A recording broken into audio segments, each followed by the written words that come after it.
मध्य प्रदेश की 3 जनजातियों को केंद्र सरकार या भारत सरकार ने विशेष पिछड़ी जनजातियां घोषित की हैं। उन 3 जनजातियों में स्पेशल है बैगा जनजाति, भारिया जनजाति और सहरिया जनजाति।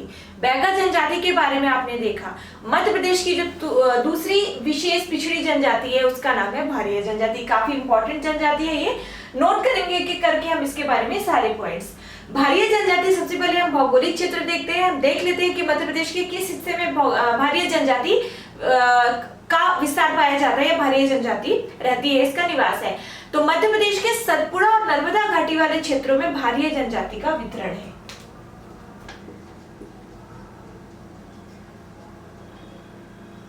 सतपुड़ा और नर्मदा घाटी वाले इलाकों में भारिया जनजाति निवास करती है। सतपुड़ा और नर्मदा घाटी वाले इलाकों में। एक मध्य प्रदेश का जो छिंदवाड़ा जिला है, मध्य प्रदेश का छिंदवाड़ा जिला, और इसके अंतर्गत एक स्थान है उसका नाम है पातालकोट। मध्य प्रदेश का छिंदवाड़ा जिला, उसके अंतर्गत एक स्थान है पातालकोट। यह भारिया जनजाति का एक बहुत ही प्रसिद्ध, बहुत ही प्रमुख स्थान है। पूछा जा सकता है क्वेश्चन कि भारिया जनजाति का निवास स्थल है। ऑप्शन दे देंगे कई सारे, पातालकोट और अलग अलग कई सारे आपके पास ऑप्शन आएंगे। आपको वहां पर आंसर क्या चूज करना होगा? पातालकोट। पातालकोट कहां पर है? छिंदवाड़ा जिले में। तो स्पेशली छिंदवाड़ा जिले में भारिया जनजाति पाई जाती है। बाकी नर्मदा और घाटी और सतपुड़ा वाला जो भी रीजन है वहां पर भी पाई जाती है भारिया जनजाति। अगला पॉइंट नोट करेंगे कि पातालकोट के भारिया जो है वो आज भी, पातालकोट के जो भारिया है वो आज भी आदिम जीवन जैसा जीवन अपना व्यतीत कर रहे हैं। आदिम जीवन व्यतीत कर रहे हैं, है ना।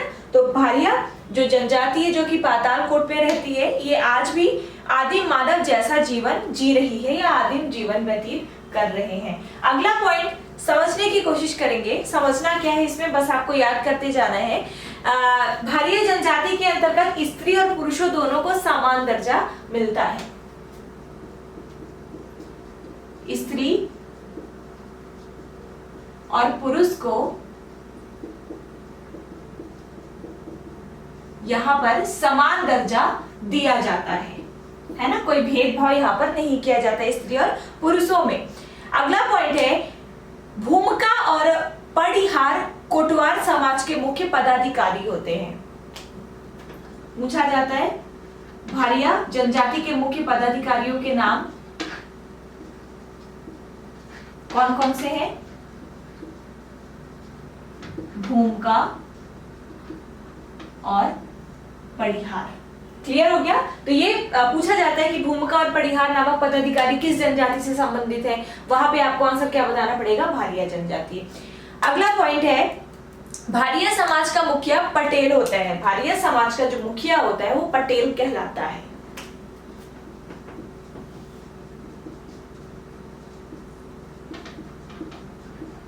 भारिया समाज का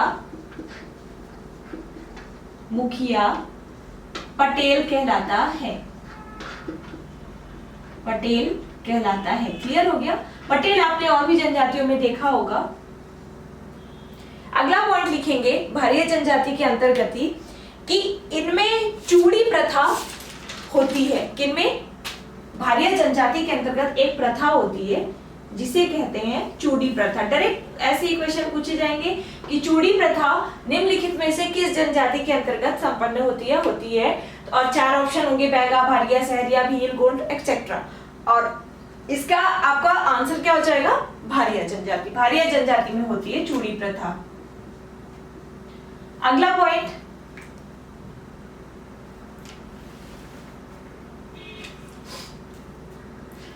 इनका जो मुख्य भोजन होता है वही सभी जनजातियों का मुख्य भोजन क्या होता है? याद करिए। सभी जनजातियों का मुख्य भोजन होता है पेज। पेज क्या होता है? मोटे अनाजों को पीस करके और नमक के साथ उसका घोल बनाया जाता है, जिसे ये दोपहर के भोजन के रूप में स्पेशल तौर पर ग्रहण करते हैं। तो भारिया जनजाति का भी मुख्य भोजन होता है पेज।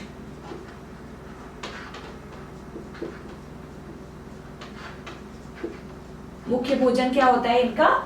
पेज। क्लियर? और ये महुआ और आम के बीजों की रोटी वर्षा ऋतु में खाते हैं। वर्षा ऋतु में क्या खाते हैं? ये महुआ और आम के बीजों की रोटी खाते हैं। ये लिख सकते हैं यहां पर कि वर्षा ऋतु में ये महुआ व आम के बीजों की रोटी खाते हैं। क्लियर हो गया? आगे बढ़ेंगे। ये जो भारिया जनजाति के लोग हैं, ये इनकी अच्छी खासी क्या एक प्रमुख विशेषता कह सकते हैं कि ये अब स्थायी कृषि करने लगे हैं। ये अब स्थानांतरित कृषि नहीं करते, क्योंकि अभी भी कुछ जनजातियां ऐसी हैं जो कि स्थानांतरित कृषि करती हैं। जैसा आपने देखा कि बैगा जनजाति के लिए एक विशेष क्षेत्र सरकार के द्वारा आरक्षित कर दिया गया है। भारिया जनजाति अब स्थायी करने लगी है। क्या स्थायी कृषि?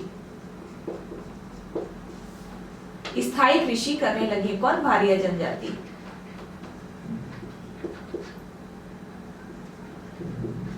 और पहले ये कृषि करती थी डाहिया, बहुत इंपॉर्टेंट है। पहले ये डाहिया कृषि में विश्वास रखते थे, डाहिया कृषि करते थे। क्वेश्चन पूछा जाता है डाहिया से, डाहिया कृषि करने वाली जनजाति का नाम बताइए। Very important question. डाहिया कृषि करने वाली जनजाति का नाम बताइए। आंसर भारिया जनजाति। और डाहिया की जगह अब इन्होंने अपना लिया है स्थायी कृषि। अब ये करते हैं स्थायी कृषि। इनके कुछ प्रमुख नृत्य हैं।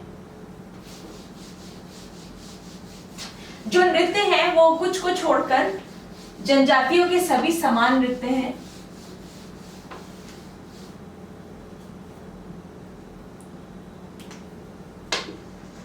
कुछ प्रमुख नृत्य हैं, जैसे एक है भरम, बहुत इंपॉर्टेंट है। एक है भरम, दूसरा है सैतम। एक है भरम, दूसरा है सैतम, तीसरा कर्मा, कर्मा तो आपने बहुत पढ़ा होगा, और चौथा है सैला। चारों याद कर लीजिएगा, भरम, सैतम, कर्मा, सैला। कर्मा और सैला आपने और भी जनजातियों में देखा होगा, लेकिन भरम और सैतम आप केवल इनमें ही देखोगे। इसलिए भरम और सैतम से सवाल हमेशा पूछे जाते हैं कि भरम और सैतम नामक नृत्य किस जनजाति के प्रमुख नृत्य हैं। आपका आंसर वहां पर हो जाएगा भारिया। क्लियर हो गया? आगे बढ़ेंगे। इनके कुछ देवता हैं, जैसे बैगा में जो देवता आपने देखे थे, दूल्हा देव, दूल्हा देव, बूढ़ा देव, दूल्हा देव, बूढ़ा देव, नागदेव इत्यादि, नागदेव इत्यादि। एक क्वेश्चन का आंसर दीजिएगा कि बैगा जनजाति दूल्हा देव की पूजा करते हैं, दूल्हा देव को मानते हैं। दूल्हा देव को वो किसका देवता मानते हैं? बैगा जनजाति के लोग दूल्हा देव को किसका देवता मानते हैं? इसका आंसर दे दीजिएगा। तो देवता आपने देखा, दूल्हा देव, बूढ़ा देव, नागदेव इत्यादि। इनकी बोली जो है वो है भरनोटी। क्या है? भरनोटी। किसकी? भारिया जनजाति की। नृत्य देखा आपने, देवताओं को देख लिया, बोली देखी। अब हम देख लेते हैं त्योहार। तो हिंदू धर्म से ये प्रभावित है हालांकि, तो ये दिवाली भी मनाते हैं,